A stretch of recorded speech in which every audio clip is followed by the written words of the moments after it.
సూర్యం గారు, మీతో ఒక విషయం మాట్లాడాలి. ఏంటి బాలాజీ, చెప్పు. ఫ్యాక్టరీ గురించండి.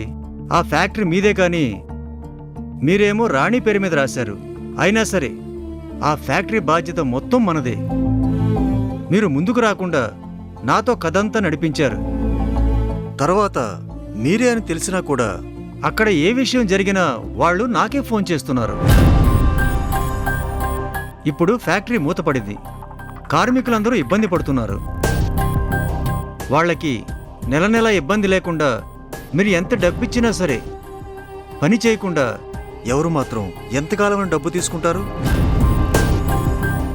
అలా ఇవ్వడం మీకు కూడా కష్టంగా ఉంటుంది కదా. బాలాజీ, ఫ్యాక్టరీ మూతపడడానికి కారణం ఎవరో అందరికీ తెలుసు. శంకర్ ఇది రాణి మీద పగ సాధించడానికి ఇదంతా చేస్తున్నాడని నీకు కూడా తెలుసు. మరి శంకర్ ఇలాంటి నిర్ణయం తీసుకున్నప్పుడు ఎవరు మాత్రం ఏం చేయగలరు? ఇప్పుడు మనం దాని గురించి ఎంత ఆలోచించినా ప్రయోజనం లేదు. నేను కూడా అది మాట్లాడడానికి వచ్చాను సార్.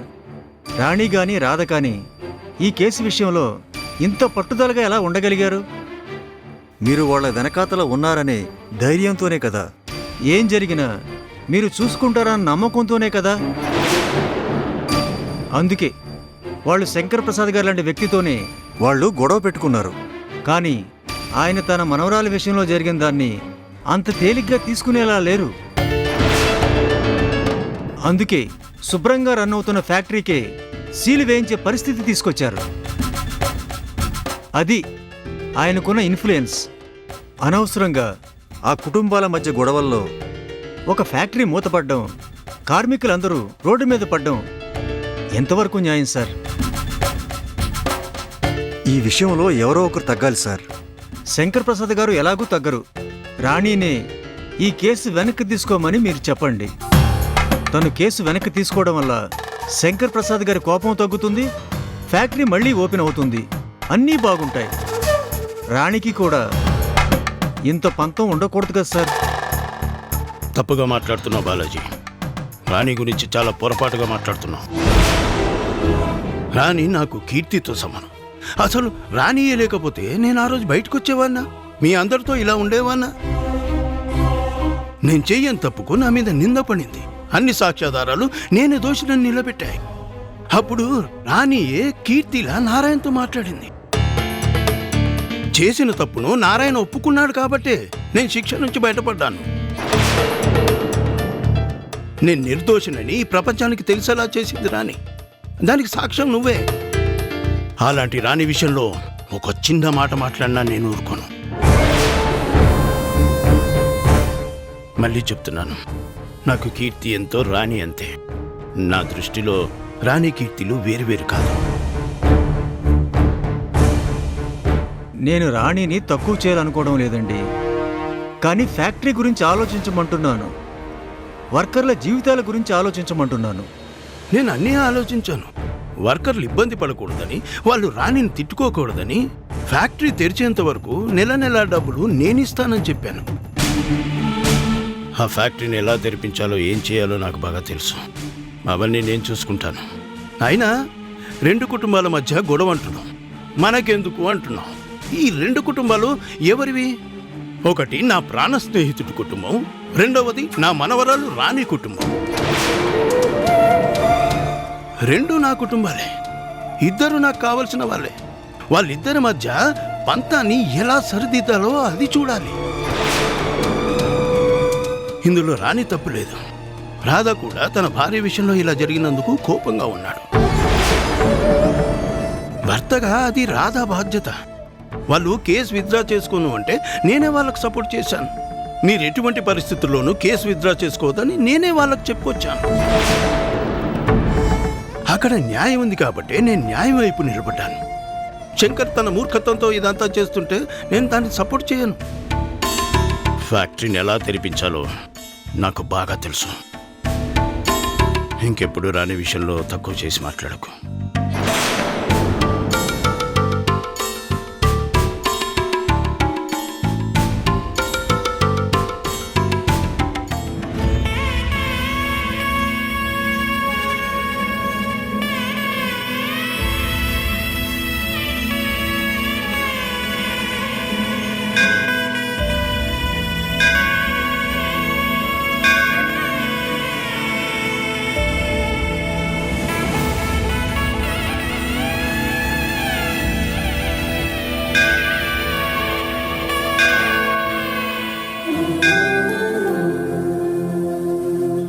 అమ్మా, మనస్ఫూర్తిగా కోరుకుంటే కోరికలు నెరవేరుస్తావని నీ గురించి ఎంతో మంది చెప్పారు. అన్ని సమస్యలు సర్దుకోవాలని, నా తమ్ముడు మళ్ళీ నాకు దగ్గర అవ్వాలని నీకు దండం పెట్టుకున్నాను. నా కోరిక నెరవేరింది. మా గోపి మళ్ళీ మా మనిషి అయ్యాడు. నా దగ్గరకొచ్చి అక్క అని ఆప్యాయంగా మాట్లాడాడు. అలా మాట్లాడి ఎన్ని రోజులైందో మళ్ళీ నా తమ్ముడు నాతో ఉండేసరికి నాకు కొండంత ధైర్యం వచ్చిందమ్మా. నా గురించి నా తమ్ముడున్నాడని ఎంతో ఆనందం అనిపించింది. కానీ ఈ ఆనందంలో కూడా ఇంకొక బాధ మిగిలిందమ్మా. నా చెల్లెలు వర్ష నా దగ్గర లేదు. తను నన్ను అక్క అని పిలిచినా నాకు అమ్మ అని వినిపించేది. ఎందుకంటే వర్షాని నెలల పిల్ల దగ్గర నుంచి ఈ చేతుల మీద పెంచాను.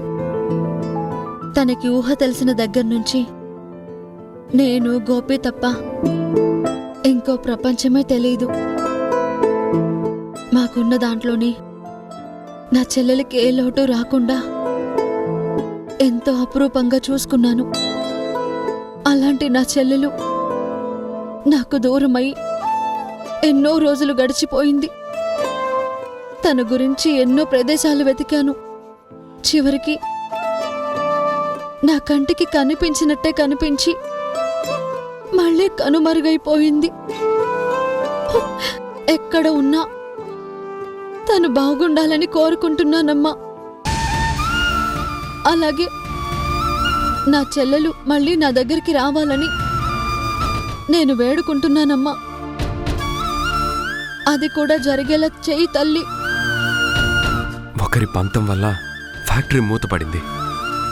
రాణి తప్పు లేకపోయినా రాణి పెట్టిన కేసు వల్లే తన మనవరాలు పరువు పోయిందని శంకర్ ప్రసాద్ గారు మా మీద పగబట్టి ఫ్యాక్టరీని మూయించారు. కార్మికుల జీవితాలు రోడ్డు మీద పడేలా ఉన్నాయి. అన్ని అడ్డంకులు తీరి మళ్ళీ ఫ్యాక్టరీ కూడా తెరుచుకునేలా చేయి తల్లి. అప్పుడు నేను రాణి మళ్ళీ నీ గుడికొచ్చి పూజ చేసి అందరికీ ప్రసాదం పంచుతాం.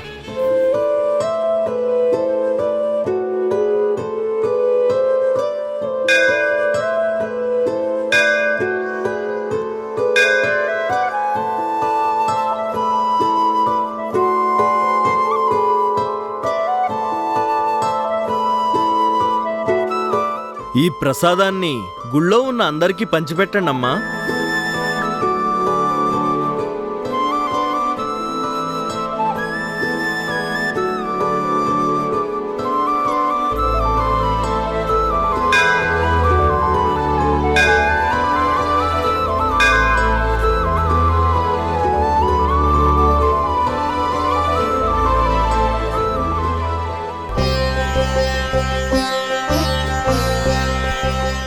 చూడు బాబు, నువ్వు ఈ గుడిలోనే ఉంటున్నావు, ఈ చెట్టు కిందే ఉంటున్నావు. ఎండొచ్చినా వానొచ్చినా నువ్వెక్కడి నుంచి వెళ్ళడం లేదు. అమ్మ సన్నిధిలోనే ఉంటున్నావు కదా అని నేను నిన్ను వెళ్ళిపోమని చెప్పలేదు. కానీ నువ్విలా తిండి తిప్పులు తినకుండా ఇక్కడే ఉంటే రేపు నీకేదైనా జరగరానిది జరిగితే ఆ చెడ్డ పేరు గుడికే వస్తుంది. దయచేసి ప్రసాదం తిను బాబు. నీకేం జరిగిందని నేను అడగను. ఇంతవరకు నువ్వెవరితో మాట్లాడడం నేను చూడలేదు. కానీ నువ్వు తినకపోతే ఆకలితో ఉంటావని మాత్రం ఊహించగలిగాను. ఈ ప్రసాదం తిను బాబు.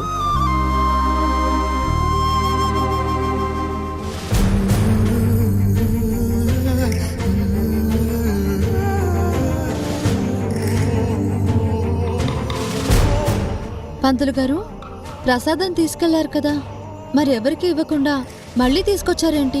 ఏం చెప్పమంటావమ్మా? అతనెవరో తెలియదు, ఎక్కడి నుంచి వచ్చాడో తెలియదు. కొన్ని రోజులుగా ఇదే గుడి ఆవరణలో ఉంటున్నాడు. అదిగో అక్కడే పడుకుంటున్నాడు. గుడిలోకి రాడు. అలా అని ఎవరిని ఏమీ అనడు.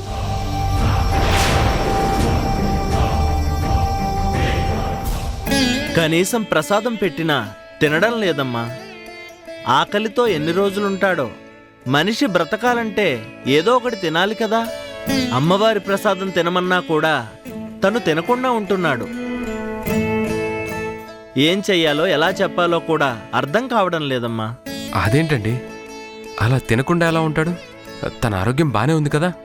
కుర్రాడే బాబు, అనారోగ్యమైన వాడైతే కాదు. ప్రేమలో విఫలం అయినట్టున్నాడు. అందుకే ఎవరితో మాట్లాడకుండా మౌనంగా అలా ఉండిపోతున్నాడు. ప్రేమ ఆనందాన్నిస్తుందని అందరూ అనుకుంటారు. మనసులు కలిస్తేనే ఆనందాన్నిస్తుంది. వికటిస్తే ఇదిగో ఇలా మనిషిని పిచ్చివాడిని చేస్తుంది. ఆ ప్రసాదం ఇటు ఇవ్వండి, నేను వెళ్ళి పెడతాను. తింటాడేమో చూస్తాను.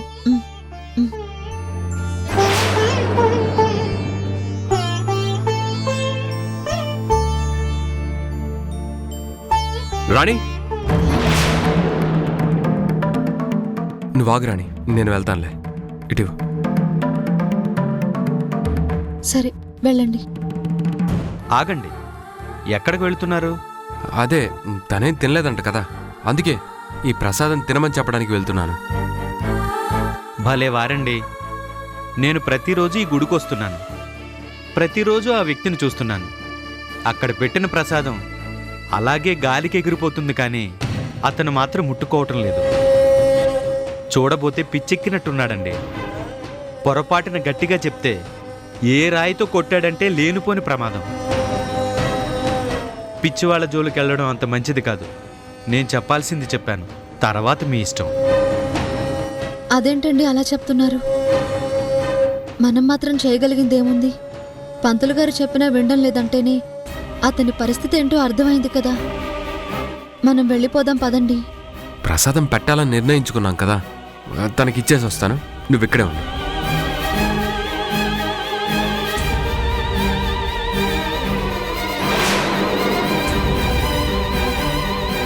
నువ్వు ప్రేమలో విఫలమయ్యావని ఇక్కడ అందరూ అనుకుంటున్నారు. నువ్వైతే నిజాయితీగానే ప్రేమించావు కదా. నీ ప్రేమలో తప్పు లేనప్పుడు, అవతలి వ్యక్తి నీ ప్రేమను అంగీకరించినప్పుడు నువ్వు విఫలమైనట్టు కాదు. నీ ప్రేమని అవతలి వ్యక్తి పొందలేకపోతుందని అర్థం. దాన్నే తలుచుకుంటూ నువ్వు ఇలా ఉండడం మంచిది కాదు. ఈ ప్రసాదం తిను.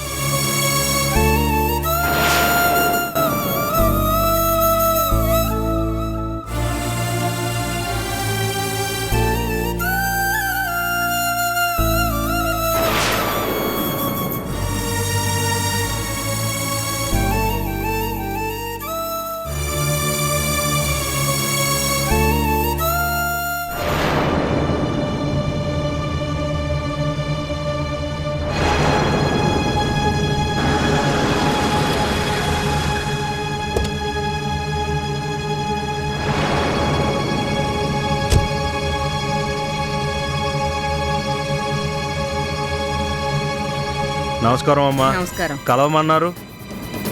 నువ్వు మాకొక పని చేసి పెట్టాలి. దానికి నీకు కావాల్సినంత డబ్బు ఇస్తాము. భలేవారమ్మా, నా పేరే బ్రోకర్ మాణిక్యం.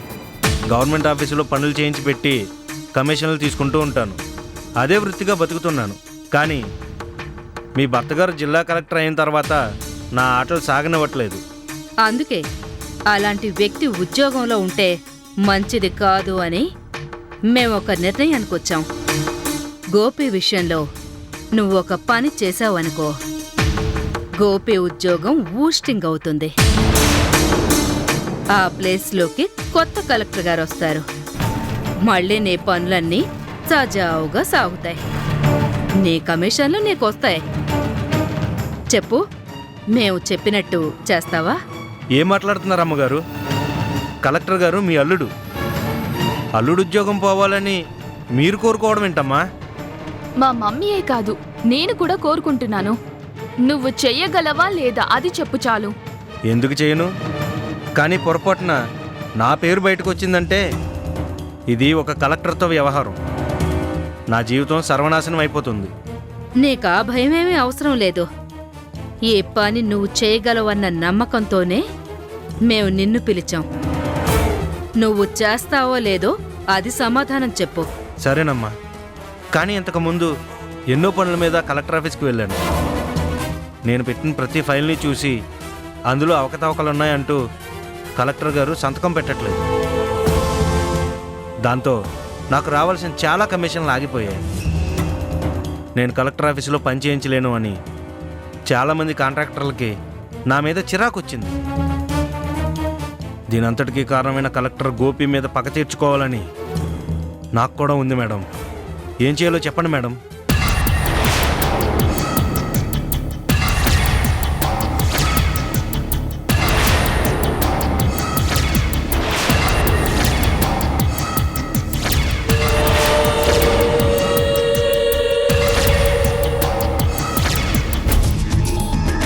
ప్లాన్ అదిరిపోయింది మేడం.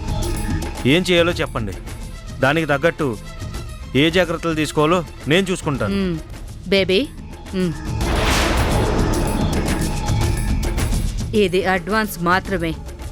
పని పూర్తవగానే మొత్తం ఇస్తాను. ఒక్కటి గుర్తుపెట్టుకో, ఎక్కడా ఎలాంటి అనుమానం రాకూడదు. ఎవరి పేరు బయటకు రాకూడదు. గోపి జాబ్ మాత్రం పోవాలి. మీరే చూస్తారు కదా మేడం.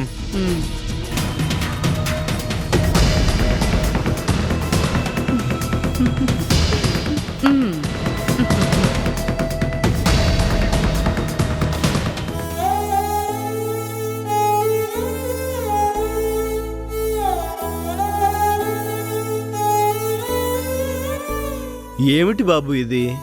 అమ్మవారి ప్రసాదాన్ని అందరూ కళ్ళకద్దుకుని తింటారు. అది మహాప్రసాదం అనుకుంటారు. అది అందడమే మహాభాగ్యం. అలాంటిది ఆ ప్రసాదాన్ని తినమని నీ దగ్గర పెడుతున్నా నువ్వు కనీసం ముట్టుకోవడం లేదు. పిచ్చివాడ్లా అలా శూన్యంలోకి చూస్తున్నావు. కనీసం గుళ్ళోకి వచ్చి ఆ దేవుడికి దండం కూడా పెట్టుకోవడం లేదు. కానీ మా కళ్ళ ముందే ఒక వ్యక్తి ఇలా తిండి తెప్పలు లేకుండా ఆకలితో ఉండిపోతే మేం చూస్తూ ఎలా ఉండిపోతాం? 10 మందికి ప్రసాదం రూపంలో అన్నం పెట్టి కడుపు నింపే ఆలయ ప్రాంగణం ఇది. ఇలాంటి చోట ఒక వ్యక్తి ఆకలితో ఉండి ఏదైనా జరిగితే మా అందరికీ ఎంత బాధగా ఉంటుంది. దయచేసి ఆ ప్రసాదం తిన్నాయనా.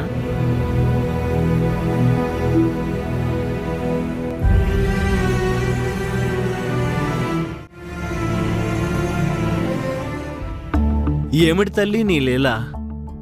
ఎందుకు ఇలా చేస్తున్నావు? మనుషుల్ని నువ్వే పుట్టిస్తావు, వాళ్ళ రాతలు నువ్వే రాస్తావు, ఈ సృష్టి నువ్వే నడిపిస్తావు. కానీ నువ్వు సృష్టించిన ఆ వ్యక్తి అలా ఆకలితో అలమటించిపోతుంటే చూస్తూ ఉండలేకపోతున్నానమ్మా. ఆ వ్యక్తికి ఏదైనా జరుగుతుందని భయంగా ఉంది తల్లి. తన వాళ్ళెవరూ తనని వెతుక్కుంటూ రాలేదు. తను ఎవరు అనేది తన నోరు విప్పి చెప్పడం లేదు. అలా ఎండకి ఎండి వానకి తడుస్తూ ఆకలితో చివరికి ప్రాణాలు పోగొట్టుకుంటాడేమో అని భయంగా ఉంది తల్లి, భయంగా ఉంది. ఏం చెయ్యాలో అర్థం కావడం లేదు. ఏదో ఒక దారి నువ్వే చూపించు తల్లి. పంతులు గారు, నేను రోజు ఈ గుడికి వస్తున్నానండి. చాలా రోజులుగా వ్యక్తిని చూస్తున్నాను. గుడికి వచ్చేవాళ్ళు కూడా అతను చూసి కొంతమంది ఇబ్బంది పడుతున్నారు. పాపం తను ఎవరిని ఏమి అనడం లేదు కదా. కనీసం ఎవరి వైపు కన్నెత్తి చూడడం లేదు. తెలుసండి, ఎవరిని ఏమీ అనకపోయినా అలా అచేతనంగా ఒక మనిషి ఉన్నాడు అంటే వచ్చి వెళ్ళే వాళ్ళకి ఇబ్బంది కదా. కేవలం పిచ్చివాళ్ళు మాత్రమే ఇలా ఉంటారు. కానీ ఆ పిచ్చి ముదిరితే ఎప్పుడు ఎలా ప్రవర్తిస్తారో తెలియదు కదా. అందుకే నా మాట విని వెంటనే పిచ్చాసుపత్రికి ఫోన్ చేయండి. వాళ్ళు వచ్చి తీసుకెళ్తారు. వాళ్ళు ట్రీట్మెంట్ ఇస్తే కనీసం అక్కడైనా తను బాగుపడతాడు. నువ్వు చెప్పింది కూడా సబబుగానే ఉంది. ఆ తల్లి అతనికి దారి చూపిస్తుందేమో.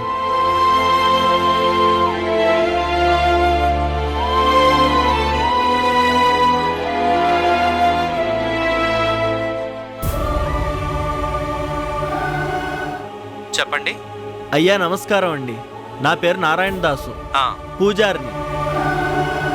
మా గుడికి కొద్ది రోజుల క్రితం ఒక కుర్రాడు వచ్చాడు.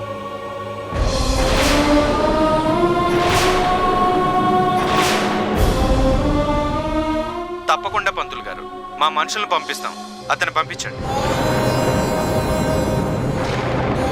తల్లి, ఆ వ్యక్తికి ట్రీట్మెంట్ జరిగి మళ్ళీ మామూలు మనిషి అయ్యి తన వాళ్ళని కలుసుకునేలా చేయి తల్లి.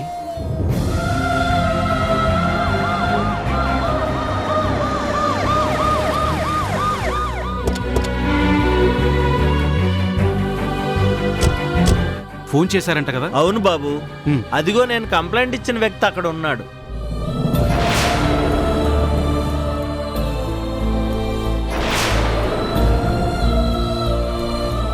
ఇదిగో బాబు, నీ పేరేంటి? బాబు నిన్నే. ఎక్కడి నుండి వచ్చావు? సందేహం లేదు, ఇది పిచ్చే. అవునవును, తీసుకెళ్దాం పదా. పట్టుకో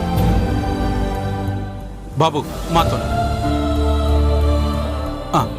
దిగు.